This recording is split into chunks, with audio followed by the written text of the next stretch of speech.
Selamat pagi Bapak Ibu dan Saudara-saudari, kita berjumpa kembali dalam renungan harian pada hari ini. Marilah kita terlebih dahulu berdoa. Kasih karunia dan damai sejahtera dari Allah Bapa kita dan dari anaknya Tuhan Yesus Kristus menyertai kamu sekalian. Amin. Renungan firman Tuhan pada hari ini diambil dari Lukas 5 ayat 5. Simon menjawab, "Guru, telah sepanjang malam kami bekerja keras dan kami tidak menangkap apa-apa. Tetapi karena Engkau menyuruhnya, aku akan menebarkan jala juga." Demikian firman Tuhan. Bapak, Ibu, dan Saudara-saudari sekalian, firman Tuhan hari ini adalah bagian cerita keberhasilan Petrus dan rekannya menangkap ikan dalam jumlah banyak ketika Petrus taat dan melakukan firman yang Yesus ucapkan, yaitu menebarkan jalannya ke tempat yang lebih dalam. Tetapi sebelum melakukan apa yang Tuhan Yesus katakan, ia terlebih dahulu merespon Yesus dengan menjelaskan bahwa mereka sudah bekerja keras menjala ikan semalaman. Mari terlebih dahulu fokus pada kata kerja keras. Dari kata kopiau menunjukkan mereka bekerja sampai lelah dan penuh usaha dalam menangkap ikan. Lalu yang kedua adalah kata semalaman yang menunjukkan durasi yang cukup tepat untuk menangkap ikan. Ini menunjukkan sebuah kesungguhan dan keinginan yang kuat dari Petrus dan rekannya untuk memperoleh ikan. Namun siapa sangka bahwa hasil tangkapan mereka nihil. Orang-orang yang hasil kerjanya seperti ini pasti merasa kecewa, karena pada dasarnya mereka tidak malas. Hanya saja seperti orang yang sedang tidak beruntung, tidak mendapat hasil tangkapan ikan. Keinginan yang kuat membuat Petrus segera menerima dan melaksanakan apa yang diperintahkan Yesus. Dari Petrus ini kita belajar bahwa manusia boleh berusaha sekuat tenaganya untuk mencari kebutuhannya di dunia ini, tetapi sejatinya Allah yang akan memberikannya. Apalagi kalau usahanya dilakukan secara bersungguh-sungguh, tidak ada yang tahu. Allah bisa saja memberikan lebih daripada yang kita harapkan. Akhirnya Petrus menaati perkataan Yesus. Ia melakukannya karena Yesus yang memberikan perintah. Ayat ini sedang memperlihatkan kepada kita bahwa setelah menggunakan logikanya, Petrus menunjukkan ketaatan yang melampaui logika dan menuju kepercayaan yang penuh terhadap perkataan Yesus.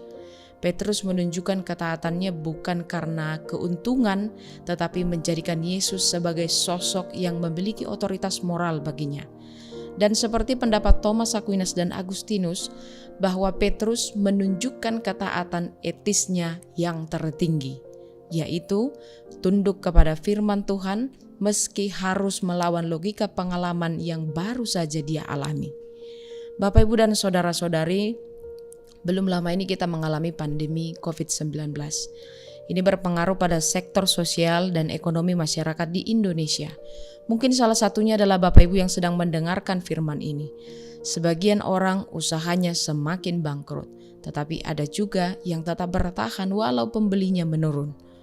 Meski hasil usahanya pas-pasan, tetapi ia masih mampu dan cukup berbagi makanan gratis kepada orang-orang, walaupun secara ekonomi hal ini tidak masuk akal.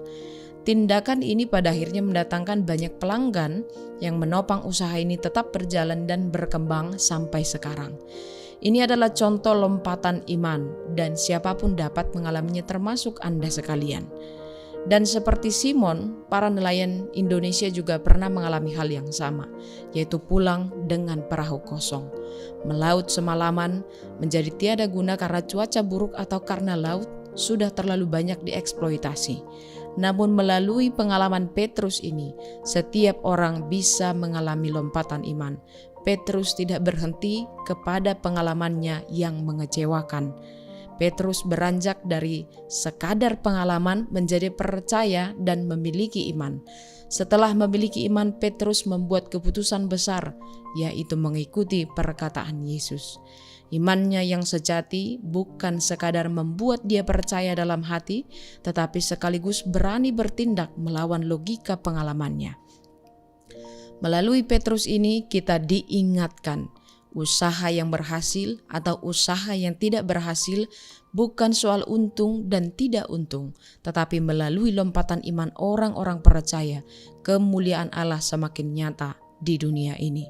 Amin. Mari kita berdoa. Bapa di dalam sorga, kami mengucap syukur pada hari ini Engkau masih memberikan kehidupan bagi kami seluruhnya.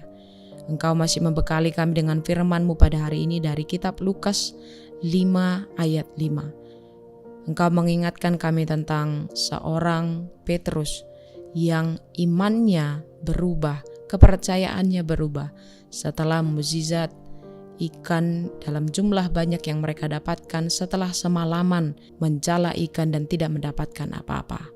Ya Tuhan, ini menjadi pelajaran iman bagi kami, bahwa iman kepercayaan kami kepada Allah ternyata harus melampaui logika dunia ini, harus melampaui hasil-hasil dunia ini, bahkan hasil-hasil dari usaha kami yang sudah kami lakukan dengan sungguh-sungguh.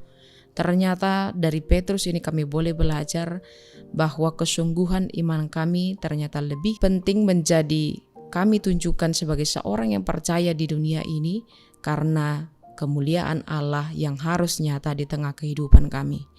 Bapa di dalam sorga, apabila kami mengalami hal seperti Petrus, berkatilah kami dan kuatkanlah kami supaya tidak satupun dari kami merasakan bahwa Allah jauh dari kami. Supaya kami tidak gampang goyah, iman kami menjadi jauh dari Tuhan sehingga kami menjadi berpaut dan melakukan dosa di dalam kehidupan kami. Tetapi biarlah segala sesuatu yang membuat kami sakit, yang membuat kami harus berusaha lebih keras lagi, menunjukkan bahwa iman kami kepada Tuhan harus lebih besar seturut dengan yang sudah Engkau kehendaki kepada kami. Bapa di dalam sorga, seperti Petrus yang mengalami lompatan iman yang tinggi, kiranya kami satu persatu juga mengalami itu dalam kehidupan kami, supaya kami tidak senantiasa hidup di dalam dosa, tetapi kami mengalami perubahan identitas yang sesungguhnya, menjadi orang-orang yang benar-benar percaya, sungguh-sungguh mengimani Tuhan Yesus Kristus di dalam kehidupan kami. Bapa di dalam sorga, kami juga turut bersyukur saudara dan saudari kami, bahkan seluruh jemaat AKBP Cijantung dan yang mendengar firman Tuhan pada hari ini melalui channel YouTube ini. Apabila mereka merayakan ulang tahun dan juga ulang tahun pernikahan, kiranya Tuhan masih menambahkan berkat bagi mereka, sukacita di dalam kehidupan mereka. Biarlah mereka bersukacita menerima semua berkat Tuhan dan juga memuliakan nama Tuhan di dalam kehidupan mereka. Biarlah segala pekerjaan mereka menjadi jalan Tuhan memberikan berkat dan mencari sukacita yang besar di tengah-tengah keluarga dan kehidupan mereka. Bapa di dalam sorga, kami juga memohon saudara-saudari kami yang sedang dalam keadaan sakit pada saat ini. Kami mohon Engkau memberkati segala usaha medis yang mereka lakukan, usaha perawatan yang dilakukan oleh para keluarganya. Kiranya semuanya itu menjadi jalan kesembuhan yang akan Engkau berikan kepada mereka. Bapa di dalam sorga, berkatilah seluruh kegiatan di Gereja AKBP Cijantung, kiranya melalui seluruh pelayanan di tengah gereja ini, nama Tuhan semakin dipermuliakan. Ampuni segala dosa dan pelanggaran kami melalui nama anak-Mu Tuhan Yesus Kristus, kami berdoa dan mengucap syukur. Anugerah Tuhan kita Yesus Kristus, kasih setia Allah Bapa, dan persekutuan Roh Kudus menyertai kamu sekalian. Amin. Selamat pagi Bapak Ibu dan saudara-saudari. Tetap sehat dan tetap semangat bekerja pada hari ini. Tuhan Yesus memberkati.